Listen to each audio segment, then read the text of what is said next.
জাতীয় পার্টির আমার সহকর্মী ভাই ও বোনেরা, আসসালামু আলাইকুম।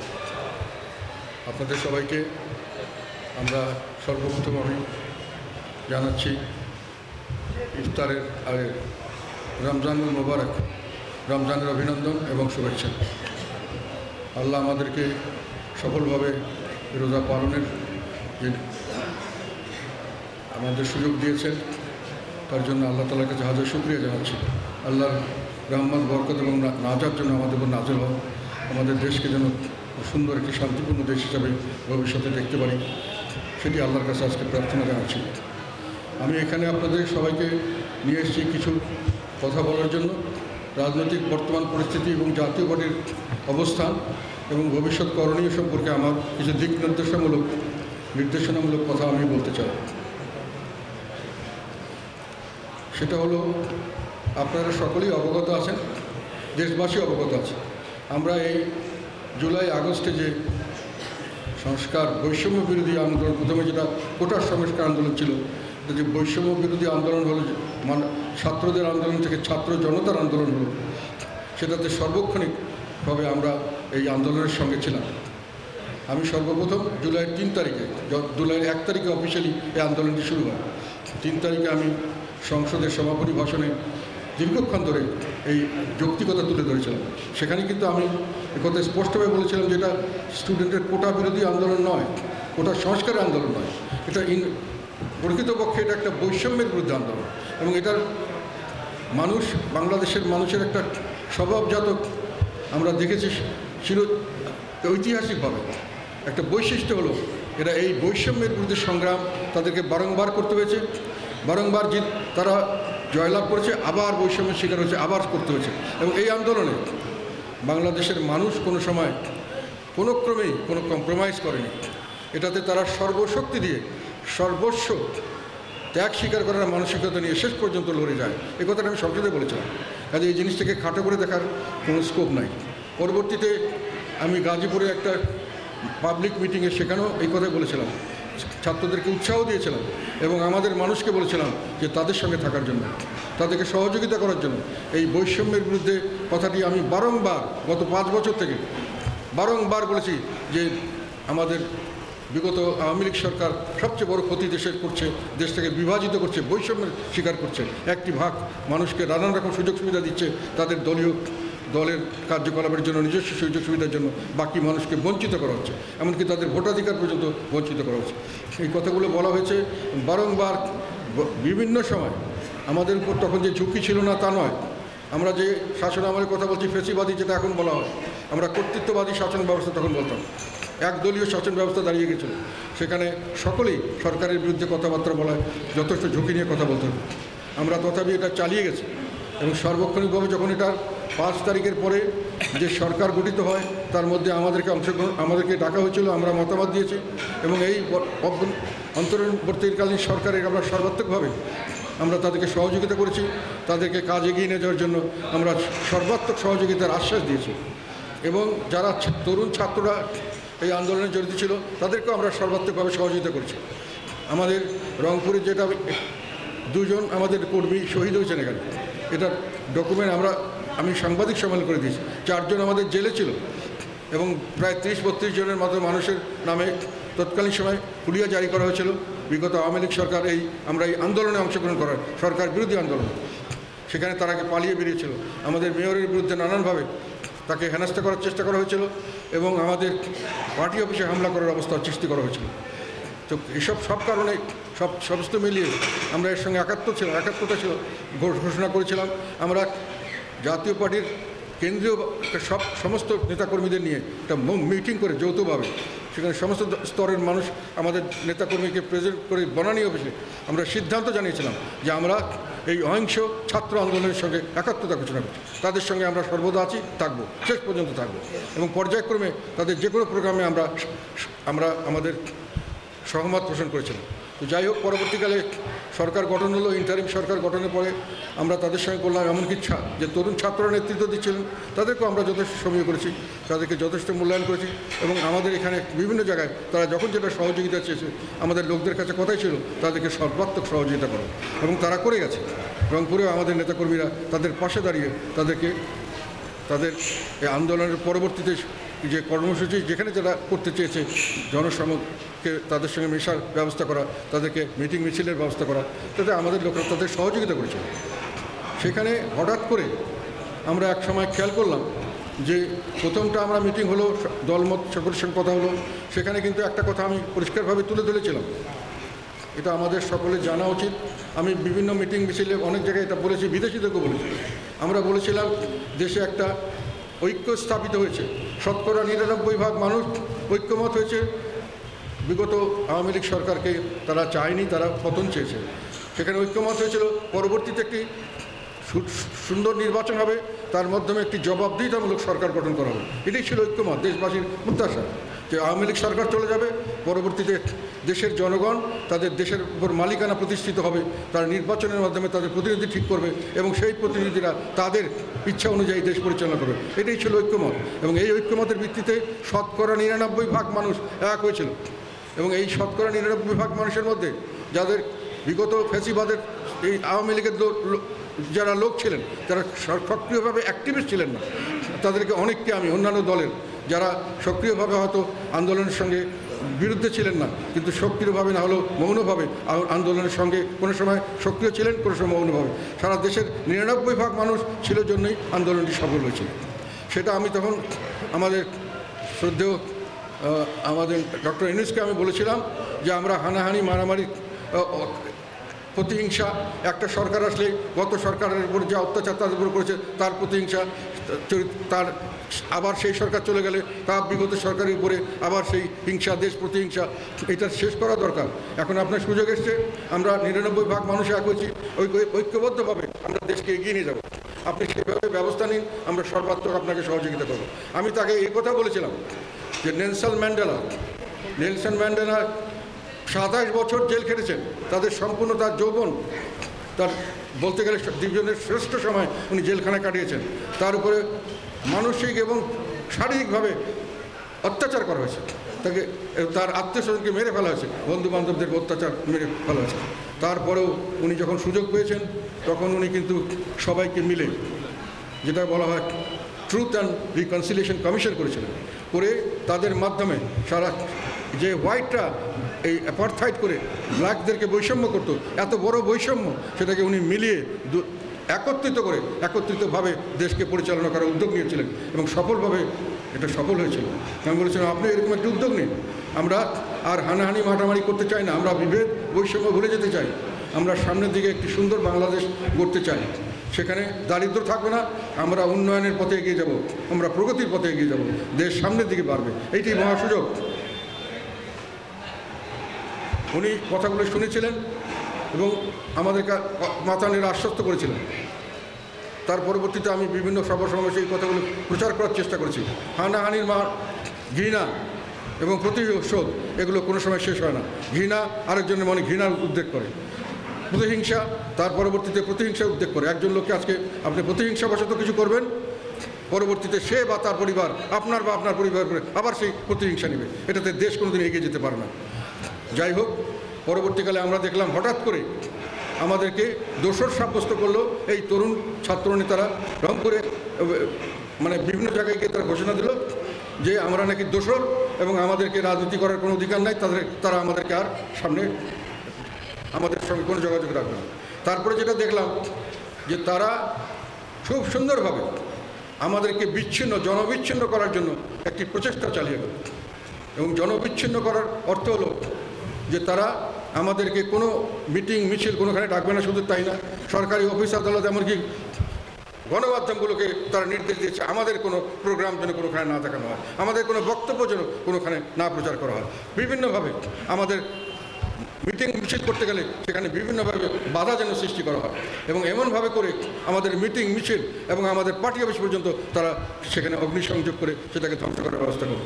তখন এটা নিয়ে আমরা বুঝতে পারলাম যে আমাদেরকে রাজনীতি থেকে কোনো না কোনোভাবে বের করে দেওয়ার একটা বন্দোবস্ত করা হচ্ছে, নাম দেওয়া হচ্ছে আমরা দোষর। এই কথাটাকে আমি খুব গুরুত্বের সঙ্গে কোনো দিনই নেই নাই, কেননা দোষর বলেছে এটা সত্য নয়, সকলেই জানে সত্য নয়। 2014 সালের নির্বাচনে এরশাদ সাহেবকে কীভাবে নির্বাচনে নিয়ে যাওয়া হয়েছিল সেটা সবাই জানে। আমি বেরিয়ে এসে মন্ত্রী হিসাবে দেশবাসীকে জানিয়েছিলাম, একে জোর করে করানো হচ্ছে। পরবর্তীতে আমাদের প্রায় 270 জন আমরা সেই নির্বাচন বর্জন করেছিলাম। আমার বর্জনের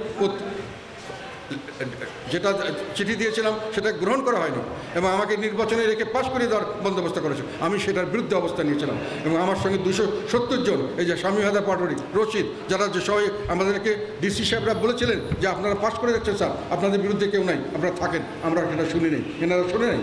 এবং 270 জনের মতো আমরা তখন উইথড্র করে নিয়ে চলে এসেছিলাম এবং আমরা এই সরকারের সঙ্গে ছিলাম না। পরবর্তীতে যে সরকার গঠিত হয়েছে, আমাদের জাতীয় পার্টি এরশাদ সাহেব গেছে জন্য আমরা সরাসরি সেখানে হামলা করতে পারিনি, কিন্তু মেইন স্ট্রিম জাতীয় পার্টি সর্বদাই এটার বিরোধিতা করেছে, এর বিরুদ্ধে অবস্থান করেছেন।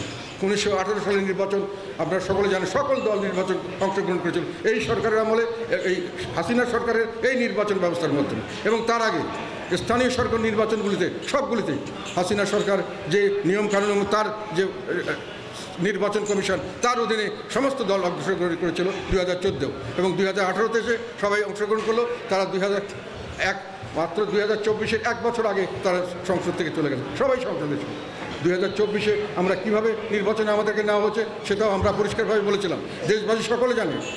আওয়ামী বিএনপি থেকে শুরু করে সমস্ত লোকরা এটা জানে এবং আমি নির্বাচনের আগে নির্বাচনের পক্ষে সুস্পষ্টভাবে কীভাবে নির্বাচন করা হচ্ছে, কীভাবে আমাদের নেওয়া হচ্ছে সব বলেছিলাম। এবং সরকার কিন্তু তৎকালীন সরকার এখন পর্যন্ত, তখন থেকে এখন কোনো সময় আমাদের কথাকে তারা মেনে নিয়েছে, কোনো সময় প্রতিবাদ করেনি। তো সবাই জানে যে আমরা সত্যিকার অর্থে দোষর ছিলাম না, আমাদেরকে ব্ল্যাকমেল করে জোর করে নির্বাচন করানো হয়েছে। তথাপি মেইন স্ট্রিম জাতীয় পার্টি, 90% জাতীয় পার্টির লোক সবসময় এখানে রংপুরে মিছিল হচ্ছে 2014 সালে এই নির্বাচন বন্ধ করার জন্য। সেখানে আমাদের মেয়র, আমাদের মোস্তফা সেখানে আহত হয়েছিল, বিভিন্নভাবে মানুষ আহত হয়েছিল তৎকালীন আওয়ামী লীগ সরকার আমলে। জানে তারা, আমি মনে করেছিলাম সত্য তো উদ্ঘাটিত হবেই, এটা নিয়ে আমাদের এত মাথা কামানোর কিছু নেই। যেমন আমরা আরেকটা জিনিস দেখেছিলাম যে এরশাদ সাহেবকে স্বৈরাচার বলা হয়, এরশাদ সাহেবকে স্বৈরাচার বলা হয়, এটা একটা স্টাইলের মতো হয়ে গেছে, ফ্যাশন। এরশাদ সাহেবকে স্বৈরাচার বলা হয়, এটাকে নিয়ে আমরা কোনো সময় মাথা কামাইনি। বাংলাদেশের স্বাধীনতার পর থেকে অদ্যাবধি যে কয়েকটি সরকার এসছে, সরকার প্রধান এসছে, সবাই স্বৈরাচার ছিলেন, কম আর বেশি। বাংলাদেশে গণতান্ত্রিক পদ্ধতি রাষ্ট্রনায়ক আমরা এখন পর্যন্ত পাইনি, কম আর বেশি। এরশাদ সাহেব আমি মনে করি আমার বিবেচনায় সবচেয়ে কম স্বৈরাচারী ছিলেন, সবচেয়ে বেশি গণতন্ত্র মানা ছিলেন এই সকলের মধ্যে, তারপরেও স্বৈরাচার। সেই স্বৈরাচারের কথা কি দেশবাসী গ্রহণ করেছে? উনি কি নির্বাচনে কোনোদিন পরাজিত হয়েছে? কারণ সত্যই সেই জন্য আমরা যখন ব্যাপকভাবে আমাদের প্রতিদ্বন্দ্বীরা দোষর প্রচার করা শুরু করেছিল, আমি মনে করি সত্য জিনিস বেরিয়ে আসবে, এটা নিয়ে মাথা কামানোর কিছু নেই।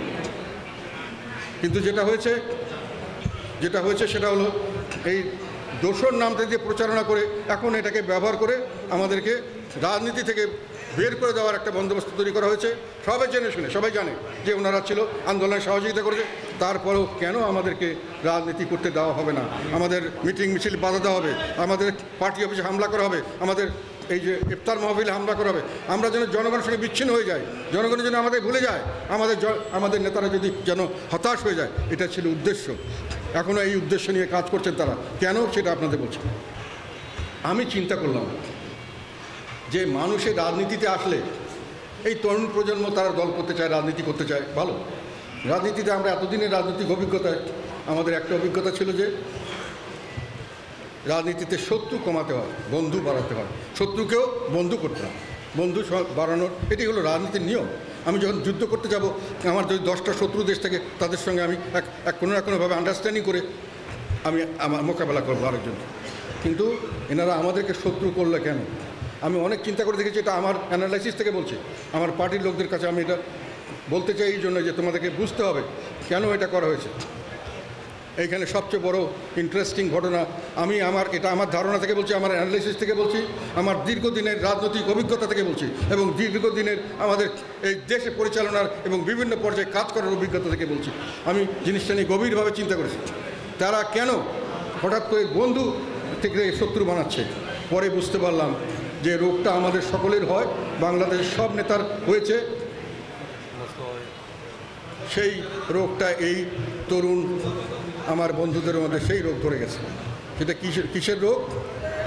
সেটা মানুষের আসর করে না, আসর হয় যে জিনের আসর, ভূতের আসর, আমরা ছোটোবেলায় শুনতাম। এদের হয়েছে ক্ষমতার আসর, হয়েছে ক্ষমতার আসর, মানে ক্ষমতা তাদেরকে ছুঁয়ে পাগল করেছে, ক্ষমতার নেশায় তাদেরকে পেয়ে বসছে, এখন ক্ষমতার স্বাদ পেয়েছে, এবং এই ক্ষমতার স্বাদ দীর্ঘস্থায়ী করার জন্য তারা এই ধরনের পলিসি গ্রহণ করছে। এটা আমার অ্যানালাইসিস, কেউ মানলে মানতে পারে না। আবার পার্টির লোকদের এটা আমি বিশ্বাস করতে বলছি এই জন্যই যে এর উপরে ভবিষ্যৎ আমাদের রাজনীতি নির্ভর করছে। তারা এখন একটা ক্ষমতায় এসে গেছে, ক্ষমতার স্বাদ পেয়েছেন, ক্ষমতার উপভোগ করতে পেরেছেন, ক্ষমতার ব্যবহার করতে পেরেছেন, অপব্যবহার করতে পেরেছেন, এবং সেই জিনিসটি থেকে আর তারা নড়তে চান না। যেমন ইতিপূর্বে আমাদের দেশে প্রায় যারা রাষ্ট্র পরিচালনা ছিলেন একবার ক্ষমতায় বসলে আর ক্ষমতার থেকে উঠতে চান না, ক্ষমতার থেকে নামতে চান না। এটা আমাদের আগে শেখ হাসিনা হয়েছিল, এবং তার জন্য তারা নানান রকম পরিবেশ সৃষ্টি করেন। আমার ধারণা এই আমার তরুণ বন্ধুরা এই পলিসিতে গেছেন, ওনাদের মধ্যে একটা সুন্দর বন্দোবস্ত চিন্তা করেছেন। আমরা একটা দল করব, ক্ষমতা কিভাবে থাকা যায়, একটা দল করব সরকারি থেকে, সরকারের সুযোগ সুবিধা নিয়ে, সরকারের সমস্ত বাস্তব নিয়ে আমরা একটা দল করব। এই দলকে ক্ষমতা আনতে হবে, ক্ষমতা আনলে আমাকে প্রতিযোগিতা কমাতে হবে। বন্ধু বাড়ানোর কথা আমি বলছিলাম না, বন্ধু তো দরকার নেই, শত্রু বানিয়ে এদেরকে বের করে দাও। প্রতিযোগিতা কম হতে হবে। প্রতিযোগী কে আছে? আওয়ামী লীগ। সে তো গর্তে ঢুকে গেছে, তাকে কিছুতেই যেন সে না বেরোতে পারে, গর্তের থেকে যে না বেরোতে পারে। আওয়ামী লীগের সব লোক দোষ করেনি, আওয়ামী লীগের অনেক লোক এই আন্দোলনে সক্রিয় না হলেও নিষ্ক্রিয় হলেও সক্রিয় সমর্থন দিয়েছে। তারা দেশের কল্যাণে কাজ করতে চায়, তারা ভালো কাজ করতে চায়। অন্যান্য দলেরও তাই। তাদেরকে বাদ দিয়ে গর্তে ঢুকাতে হবে, তারা যেন নির্বাচন না করতে পারে। আমার একটা প্রতিযোগী অফ। সেকেন্ড প্রতিযোগীকে জাতীয় পার্টি, একে তো কোনো দিকে পেঁচানো যাচ্ছে না। কিসে পেঁচাও? ওই যে প্রচারণা চালিয়েছিল একদিন যেমন এরশাদ সাহেবের স্বৈরাচার, এখন আমাদের চালিয়েছে দোসর করে। এদেরকে বাদ দাও। তো বাদ দিলে কীভাবে বাদ দিতে হবে? তো মাঠে আছে, মাঠে যেন না থাকতে পারে তার ব্যবস্থা করো। মাঠে যেন না থাকতে পারে, তাহলে দুইজন প্রতিযোগী আউট হলো। আর কি আছে প্রতিযোগী? আর আছে গেলে বিএনপি। ওকে না, বিএনপিকে ধাক্কা দিলে এত সহজে হয়তো পড়বে না। এখন আবার অনেক দিন পরে তারা আসছে, তাদের কাছে জনগণের প্রত্যাশা আছে, জনগণের সমর্থন আছে। আর জামাত মোটামুটি তাদের বন্ধু বান্ধব। তাদের পলিসি হলো এই তিনটি দল থাকবো আমরা, বাকিগুলো যাকে রাখবো আমাদের ব্যবহার করার জন্য, এবং তারা হয়তো এর থেকে উচ্ছিষ্ট ভোগী কিছু হতে পারে। এটা আমার অ্যানালিসিস, আমি ভুল হতে পারি। তো দুটো দল মেইন, যেটা আওয়ামী লীগ একটা বড় পার্টি বাদ, জাতীয় পার্টি বড় পার্টি বাদ, অর্ধেক লোক বাদ হয়ে গেল। বাকি অর্ধেক লোকের মধ্যে আমার জেতার সুবিধা, আমি হয় বিএনপির সঙ্গে লাইন করব, হয় তাদের সঙ্গে পাওয়ার শেয়ার করব, অথবা বিএনপি যদি না নেয় আমি জামাতের সঙ্গে লাইন করে পাওয়ারের কাছাকাছি থাকবো, ক্ষমতার কাছাকাছি, অথবা ক্ষমতায় থাকার জন্য এই পলিসি শুরু করা হয়েছে। জাতীয় পার্টিকে মাইনাস করার পলিসি হলো এই ধরনের পলিসির একটি অংশ বলে আমি বিশ্বাস করি। এবং এই কারণেই আমার কথা হলো, জাতীয় সমস্ত নেতাকর্মী ভাই বোনদের আমি এই কথা বলতে চাই যে আপনারা হারিয়ে যাওয়ার যে চেষ্টা, সেটাকে প্রতিহত করুন। আপনাদেরকে যেখান থেকে একটু মোস্তফা যেটা বলছে, প্রতিহত করতে হবে। যেখানে আপনাদের আক্রমণ করে প্রতিহত করতে হবে। তাদেরকে এই বিষয়ে আওয়ামী লীগকে বাদ দেওয়া, জাতীয় পার্টির বাদ দেওয়া, অন্য দলকে বাদ দেওয়া, এই বিষয়ের জন্য অনেক সহযোগিতা করছে অনেকে না বুঝে করছে, অনেকে বুঝে করছে। আর আওয়ামী লীগ, আমি বিএনপির কথা বলছি, বিএনপির মধ্যে একটা দোটানা কম্পিটিশান না হলে ইজিলি আমরা জিতে যাব, কাজে ওরা চলে গেলে কোনো অসুবিধা নেই। আবার আরেক দিকে চিন্তা হচ্ছে তাদের মাথায় যে এরকম নির্বাচন করলে এটা তো বিশ্বব্যাপী এটা গ্রহণযোগ্য নাও হতে পারে। শেখ হাসিনা তো করছে, গ্রহণযোগ্য তো করতে পারেনি। আবার দেশবাসীর মধ্যে এটা করে শেখ হাসিনা তো টিকতে পারেনি, আমরাও টিকতে পারবো কিনা, তার চেয়ে এদের নিয়ে করলেও তো ভালো। কাজে তারা একটা দোটানার মধ্যে আছে, সহজে নিয়ে ফট করে পাওয়ারে গিয়ে করবো, নাকি একটু গোছায় টোছায় পাওয়ারে যদি যাই তাহলে ঠিক মতো থাকবো, দীর্ঘদিন থাকবো, মানে সম্মানে থাকবো, সারা বিশ্বে আমরা সম্মান দিতে হবে। ওই জন্য এরা দোটানার মধ্যে আছে। এই জন্য তারা স্পষ্টভাবে বলছে না যে নির্বাচনে এদেরকে বাদ দাও অথবা এদেরকে নাও। তো সেই পরিস্থিতিতে জাতীয় পার্টির স্ট্র্যাটেজি হলো আমাদেরকে হারিয়ে দেওয়ার জন্য যে ষড়যন্ত্র, এটা কোনো দিন কামিয়াব হবে না। এরশাদ সাহেবকে ধ্বংস করার জন্য বিএনপি আমাদেরকে মামলা হামলা দিচ্ছে বারংবার। যখন তারা ক্ষমতায় এসছে, এইবার তারা ক্ষমতায় না এসেও নানানভাবে মামলা হামলা আমাদের লোকের উপর দিচ্ছে বিভিন্ন জায়গায়। তাদের সেন্ট্রাল, তাদের যে কেন্দ্রীয়, তারা কতটুকু কী করছে আমি জানি না, কিন্তু তাদের মাঠ পর্যায়ের নেতাকর্মীরা এই কাজ করছে। এবং আওয়ামী লীগ এসে আমাদের দলকে ভাগ করে বিভিন্নভাবে আমাদেরকে ব্ল্যাকমেল করে আমাদেরকে ধ্বংস করার চেষ্টা করছে। আমাদেরকে ধ্বংস করতে এখনও পারে নাই। তা বাংলাদেশের জনগণ আমাদের সঙ্গে আছে এবং থাকবে, যেমন এরশাদ সাহেবের সঙ্গে সবসময় ছিল। এতবার করে স্বৈরাচার বলার পরও বাংলাদেশের কোনো জায়গা থেকে এরশাদ সাহেবকে স্বৈরাচার হিসেবে গ্রহণ করাতে পারে নাই। বাংলা এত তার নামে দুর্নাম, এত অপবাদ, এত কিছু মামলা, এতভাবে তাকে বেজ্জত করা, তারপরেও দেশের জনগণ সর্বদাই যেখান থেকে যখন দাঁড়িয়েছে তাকে নির্বাচিত করেছে। জনগণ কোনো সময় ভুল করে না। কাজে আপনারা মনে রাখবেন, তারা নিজেরা খুব সস্তায় যাওয়ার জন্য যে কম্পিটিশান রোধ করার জন্য আওয়ামী লীগকে বাদ দেওয়া, আমাদেরকে বাদ দেওয়া, এই কম্পিটিশনে আমরা টিকে থাকতে হলে মাঠে দাঁড়িয়ে যান, মাঠে দাঁড়িয়ে যান। অন্যায় আমরা কোনো সময় কারো দোষ ছিলাম না, আমরা জনগণের কাজ করেছি, এখনও জনগণের কাজ করছি। আমরা এই আন্দোলনে না থাকলে আন্দোলন কত সফলতা আমরা জানি না। সকলে মিলেছিলাম জন্য এই আন্দোলন, এই আন্দোলনের একক কৃতিত্ব কারো হতে পারে না। এটাই ছিল আমাদের কথা এবং এটা এখনও বলবেন। এবং দাঁড়ালে আপনার পাশে লক্ষ লক্ষ লক্ষ কোটি লোক আসবে, কোটি কোটি লোক আপনার পাশে আসবে। মানুষে অতিষ্ঠ হয়ে গেছে এই যে শেখ হাসিনা এসে পাওয়ার ছাড়বেন না, যেই আসে উনি আর পাওয়ার ছাড়তে চান না, ইলেকশনকে ম্যানিপুলেট করতে চান। যারা এর আগে ছিল তারাও তাই করেছে, এনারা এসে আর পাওয়ার ছাড়তে চাচ্ছেন না। এইটা আমরা আর মেনে নিতে পারি না। দেশবাসী এই ম্যানিপুলেশনের রাজনীতি, এই ম্যানিপুলেশনের ইলেকশন আমরা মানব না। আপনারা বাদ দিয়ে অর্ধেক লোক নিয়ে কোনো রকম নিজেরা ভাগ বটরা করে পাওয়ারটাকে আবার শেয়ার করবেন, বিরাটভাবে এনজয় করবেন, লোভ দিয়ে দেশটাকে ধ্বংস করবেন। এইটাকে দেশবাসী মেনে নেবে না। আমি কালকে বক্তৃতা দিয়েছি, এটা 3.4 মিলিয়ন, 34 লক্ষ লোক এটাকে দেখেছে আমার, কেননা মানুষে অতিষ্ঠ হয়ে গেছে। আমি বলতে চাই আমার তরুণ বন্ধুদের, তাদের সবচেয়ে বড় শক্তি ছিল একতা। আমি মনে করি লোভ লালসায় গেলে সেই একতা ধরে রাখা যায় না।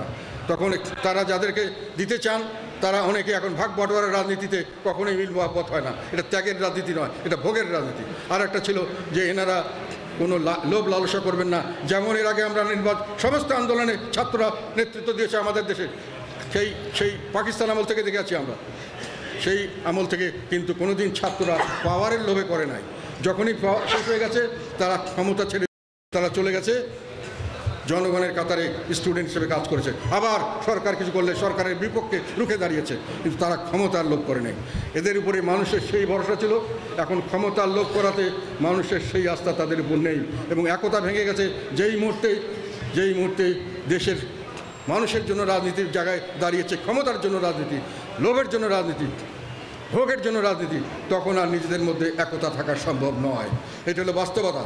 কাজে এদেরকে ভয় করার কিছু নাই, জনগণ এর থেকে উদ্ধার চাচ্ছে। আমার কথা হলো, আপনি প্রপার ওয়েতে নির্বাচন করবেন, সেই নির্বাচন হতে হবে সম্পূর্ণভাবে নিরপেক্ষ নির্বাচন।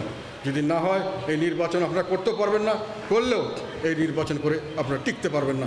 শেখ হাসিনার থেকে এইটা শিক্ষা যদি না হয় তাহলে আর কখন আপনাদের কী শিক্ষা হবে? এখানে এখন আমি কিছুদিন আগে বলেছি যে এই সরকার দেশকে একটা অত্যন্ত ভয়াবহ পরিস্থিতিকে নিয়ে যাচ্ছে, তারা বুঝতে পারছেন না। আমি আবার আপনাদেরকে বলবো, দেশ একটা ভয়াবহ পরিস্থিতির দিকে যাচ্ছে এবং সামনের দিকে কোন সময় কী হবে আমরা জানি না। দেশের যে আইন শৃঙ্খলা পরিস্থিতি, মানুষের মধ্যে যে একেবারে নিকৃষ্টতম মানুষের যেগুলোকে বলা হয় ইবলিস শয়তানের গুণাগুণ, সেগুলোকে আমরা স্পষ্টভাবে বাংলাদেশে বিচরণ করতে দেখছি। একটা শয়তানের একটা আকারের মতো মনে হচ্ছে। এই বাংলাদেশ তো এরকম ছিল না, আমরা তো এরকম ছিলাম না, আমরা তো এরকম লোক নই। কেন আপনারা পুলিশটাকে নষ্ট করে দিয়েছেন? পুলিশকে মনোবল ভেঙে দিয়েছেন। পুলিশকে ভেঙে দিয়ে এখন রাস্তাঘাটে কারো কোনো নিরাপত্তা নাই। পুলিশরা কি করলে ভালো হবে তারা জানে না, কী করলে তাদের ভালো কাজ সেটা তারা বুঝতে পারছে না।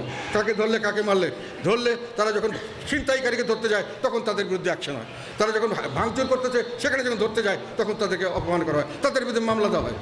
এখন লাস্টে এসে পুলিশটা তাদের নিজের হাতে নিয়েছেন, তারা বিভিন্নভাবে পুলিশকে ব্যবহার করার চেষ্টা করছেন। আলটিমেটলি যেটা হয়েছে, পুলিশ অকার্যকর হয়ে গেছে। এখন তারা ধরেছেন আমাদের দেশপ্রেমিক সেনাবাহিনী, সেখানে ওনারা হাত দিতে চাচ্ছেন। হাত দেওয়ার মানে হলো পুলিশের মতো যদি আজকে সেনাবাহিনীও হয়ে যায়, ওনারা যেভাবে করছেন, একে ধরবেন ওকে মারবেন, এ করবেন, নিজস্ব কিছু লোক সেট করবেন, তাহলে বাংলাদেশের মানুষের কোনো ধরনের কোনো নিরাপত্তা কারো থাকবে না, রাস্তাঘাটে কেউ চলাচল করতে পারবে না।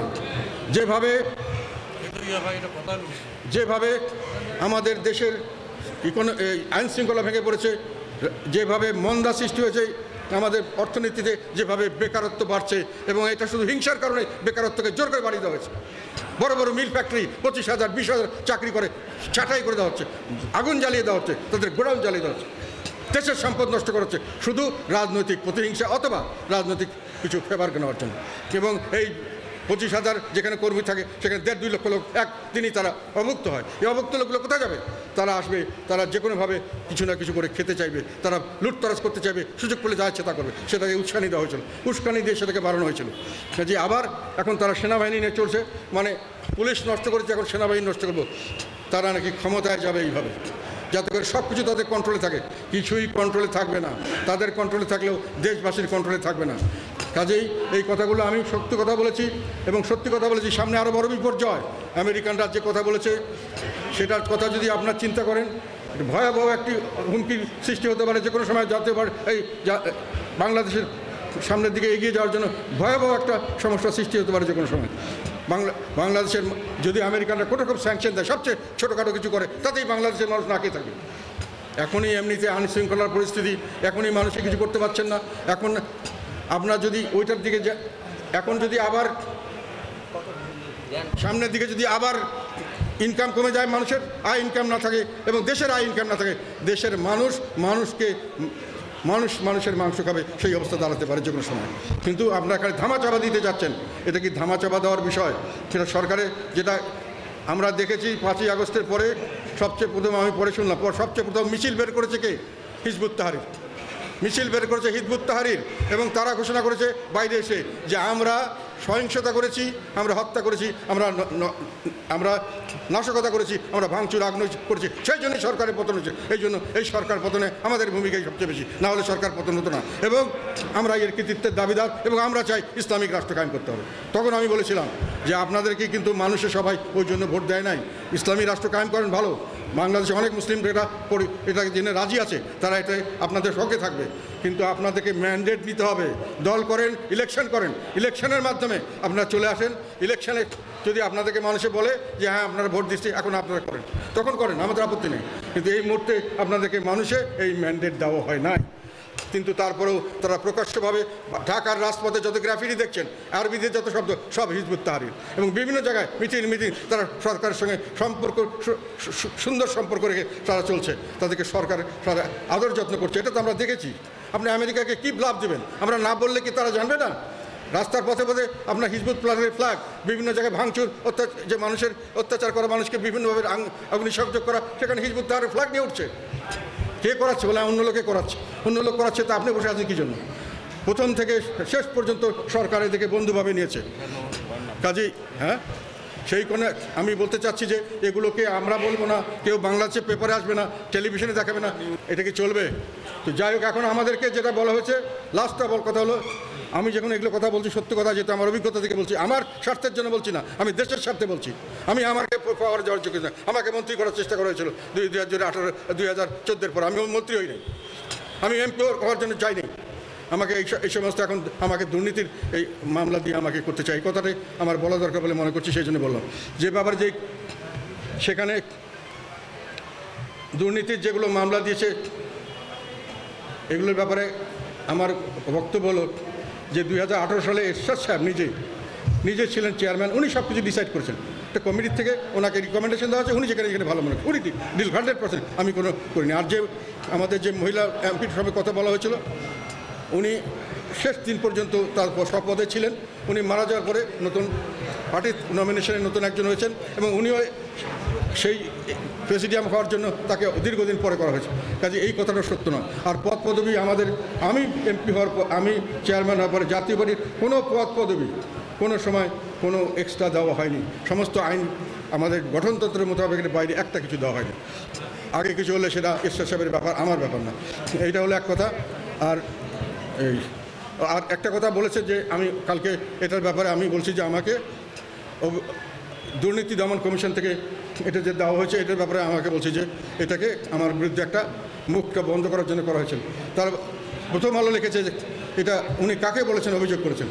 আমি বলতে চাই দুর্নীতি দমন কমিশন আইনটা যখন করা হয়, আগে ছিল এটা একটা সেক্রেটারিয়েট এই আন্ডার প্রাইম মিনিস্টারের আন্ডারে ছিল। সেটাকে আমরা স্বাধীন করার জন্য আমার যতটুকু মনে হয় ট্রান্সপারেন্সি ইন্টারন্যাশনাল থেকে করা হয়েছে। পরবর্তীকালে আমি সঙ্গে সঞ্জিত বাবু কয়েকজন মিলে এই আইনটা করেছিলাম যেটাকে স্বাধীন হবে। কিন্তু আমরা এই আইন করার পরে 96-এর পরে এটাকে কোনোদিন স্বাধীন দেখি নাই। যে দেশের সরকার প্রধান তার মাধ্যমেই এগুলো হয়ে থাকে এবং সরকার প্রধান যা বলেন ওনারা তাই করেন এবং এটাকে রাজনৈতিক অস্ত্র হিসেবে ব্যবহার করে আসা হয়েছিল। গত সরকারও সেই কাজ করেছিল। সেই জন্য আমি বলছি, তবে এই সরকারের একটি ইন্টারেস্টিং ক্যারেক্টার আমার চোখে পড়েছে। এটা আমার অ্যানালাইসিস, আপনারা বিশ্বাস আপনাদের মনে থাকলে দিতে পারেন, না হলে না নিতে পারেন। এই সরকার কিন্তু বর্তমান সরকার, যদিও আমাদের মাননীয় প্রধান উপদেষ্টা আছেন ওনার নামেই হয়, কিন্তু তিনটি সংস্থা এটাকে, তিনটি এন্টিটি এটাকে কন্ট্রোল করে। একটা হলো যারা ওনার ঘনিষ্ঠ জন ছাত্রদের থেকে যারা নেতৃত্ব নিয়েছেন তারা এটাকে ব্যবহার করেন, আর কিছু ব্যবহার করে আমাদের বিএনপি, কিছু ব্যবহার করে জামাত। তো এখন আমরা জানেন প্রতিটি প্রতিষ্ঠান, যেমন বিচার বিভাগ কে কন্ট্রোল করছে, কার ইয়েতে সব ছাড়া ভাই, কার ইয়েতে সকালে মানে ইয়ে হয়, এ ব্যাপারে অভিযোগ আছে। এটা যারা ডিল করে তারা বলতে পারবে কে কোন সংস্থাটি এখানে, কারা কোন অস্তিত্ব থেকে এখানে করা হয়। এবং একই কথা আমি যেটা বলা হচ্ছে ইন্টারন্যাশনাল ক্রাইমস ট্রাইব্যুনাল, এটা কে কন্ট্রোল করে, কার ইয়েতে নির্দেশ হয়, ওটাও কিন্তু মানুষে জানে। আর এখন আমরা জানি না দুর্নীতি দমন কমিশন কে এভাবে কী করছেন, কিন্তু সংস্থাগুলো এইভাবে বিভিন্নভাবে ব্যবহৃত হচ্ছে, এটা আমরা দেখতে পাচ্ছি। এটা দুর্ভাগ্যজনক। আর যে নির্বাচন যদি করতে হয়, সত্যিকার অর্থে নির্বাচন, প্রতিটি নাগরিকের অধিকার থাকবে। যদি ব্যান্ড কোনো পার্টির যদি ব্যান্ড করতে হয় সেই পার্টিকে যেগুলো নিয়মতান্ত্রিক রাজনীতিতে বিশ্বাস করে না, যারা নিয়মতান্ত্রিক রাজনীতি না করে গায়ের জোরে সন্ত্রাসী করে নিজের মতামত চাপিয়ে দিতে চায়, সেগুলোকেই পৃথিবীর বিভিন্ন জায়গায় ব্যান্ড করা হয়। যারা জনগণের মতামতের ভিত্তিতে নিয়মতান্ত্রিক রাজনীতিতে আসে তাদেরকে কোনোখানে ব্যান্ড করা হয় না। তাদেরকে যদি নির্বাচনে অংশগ্রহণ করতে না দেওয়া হয়, যেটা আমি একটু বললাম, তাহলে 50 ভাগ লোককে বাদ দিয়ে হাসিনা সরকার, ফেসিবাদ যাকে বলছেন, সে যে কাজ করছে এখন সেই কাজই হবে। মানে শেখ হাসিনার আওয়ামী লীগকে বাদ দিলে এবং জাতীয় পার্টিকে বাদ দিলে অর্ধেক লোক নিয়ে নির্বাচন হবে। সেই নির্বাচন কোনো সময় অবাধ, সুষ্ঠু, নিরপেক্ষ নির্বাচন করা বলা যাবে না। আর এটা আমাদের পরিষ্কার কথা। প্রতিটি রাজনৈতিক দল, যেগুলো বৈধ রাজনৈতিক দল, তাদেরকে সঠিকভাবে নির্বাচন করার সুযোগ দিতে হবে। আর উত্তরপাড়া এই পর্যন্ত এখানে রাজনীতিতে কোনো রকম অংশগ্রহণ করেছে এটা আমাদের জানা নেই। তবে এখন পর্যন্ত আমাদের বিপদ আপদ জারি হয়েছে নাগরিকদের, সেটা পুলিশ যেখানে অকার্যকর হয়ে গেছে, সেনাবাহিনী যেখানে গেছে সেখানে আমরা কিছুটা হলো রিলিফ পেয়েছি। এখন পর্যন্ত মানুষের ভরসা হলো বিপদ হলে যদি কেউ না দেখে সেনাবাহিনী হয়তো দেখতে পারে, তারাও সবসময় সাকসেসফুলি পারে নাই। কাজে তাদেরকে এখানে ডিস্টার্ব করা, তাদের সম্পর্কে কোনো রকম কথা বলা আমি মনে করি জনস্বার্থের অনুকূলে নয়। এবং এই যে বলছিলাম সব প্রতিযোগী কমিয়ে দেওয়ার যে রাজনীতি, এই রাজনীতি কখনোই সফল হবে না। এটা তারা চেষ্টা করতে পারে, শেখ হাসিনা চেষ্টা করেছে, পারেন নাই। আমার মনে হয় না তারা পারবেন, তারা চেষ্টা করে দেখতে পারেন। আমরা এর জন্য উই ডোন্ট মাইন্ড। আমাদের লোকদের কাছে একটাই শুধু অনুরোধ, বি ভিজিবল, জনসমক্ষে থাকো। তোমাদেরকে নির্মূল করার যে মানুষের মনে একটা তোমাদের সম্পর্কে ভুলে যাওয়া এবং তোমাদের মধ্যে হতাশা, এই সৃষ্টির জন্যই এরা এই সমস্ত পায়তারা করছে। এইসব পায়তারার সঙ্গে আমরা যথেষ্টভাবে আমরা ওয়াকিবহাল আছি এবং এইসব পায়তারা মোকাবেলা আমরা জীবন দিয়ে হলো করবো। যেখানে আমাদেরকে বাধা হবে সেখানেই প্রতিরোধ করা হবে, জীবন দিয়ে। শুধু একটা কথা শেষে বলে যাই, যেটার জন্য আমাকে ঢাকার থেকে একজন আজকে বলেছে যে উনি কতটুকু রিলায়েবল জানি না, যে আপনি ঢাকায় গেলে আপনাকে অ্যারেস্ট করা হবে। আপনি বরং রংপুরে থাকেন, রংপুরের লোক সামনে আপনাকে অ্যারেস্ট করতে সরকার সাহস করবে না। এটাতে আমি আমার অন্তর থেকে এই জিনিসটাকে আমি অত্যন্ত সুন্দরভাবে গ্রহণ করেছি। আমি অ্যারেস্ট হওয়ার জন্য ভয় করি না। এবং আমার কাছে এটাই ভালো লেগেছে, রংপুরের লোক সবসময় সত্যের পথে থাকে। ওরা গতানুগতিক ধারায় মানে গড্ডালিকা প্রভাবে গা বাঁচিয়ে দেয় না, ওরা সত্যের পথে দাঁড়ায়। সেটা তারা দেখেছে এরশাদ সাহেবের সময় আন্দোলন, যখন 91-এর পরে যখন এরশাদ সাহেবকে নিয়ে আন্দোলন করা, রংপুরের লোক সারা দেশ একদিকে, রংপুরের লোক আরেকদিকে গিয়ে এরশাদ সাহেবকে রক্ষা করেছে। একই সঙ্গে আমি এটাও বলতে চাই, আমাদের এই রংপুর এইসব এলাকার মানুষের একটা ইতিহাস আছে, যেটা নুরুল দিনের ইতিহাস। সেখানে একজন কৃষক, তাকে যখন ইংরেজরা সবাইকে ঘুষ দিয়ে হোক যেভাবে হোক তাদেরকে ম্যানেজ করে দালালি করতেছিল সবাই, তখন রংপুরের এই নুরুল দিন এই তার লোকজন নিয়ে রুখে দাঁড়িয়েছিল, এই শুধু বাঁশের লাঠি নিয়ে এই বন্ধু ইংরেজদের গুলি এবং কামানের বিপক্ষে। তারা বলছিল, তো এই কথাটা এখনও ইতিহাস আছে যে কি, জাগো বাহে কণ্ঠে সবাই। সেই রংপুরের লোক আবার উঠবে এবার, রংপুরের থেকে এই আন্দোলন আমি চাই, জাগো বাহে কণ্ঠে সবাই।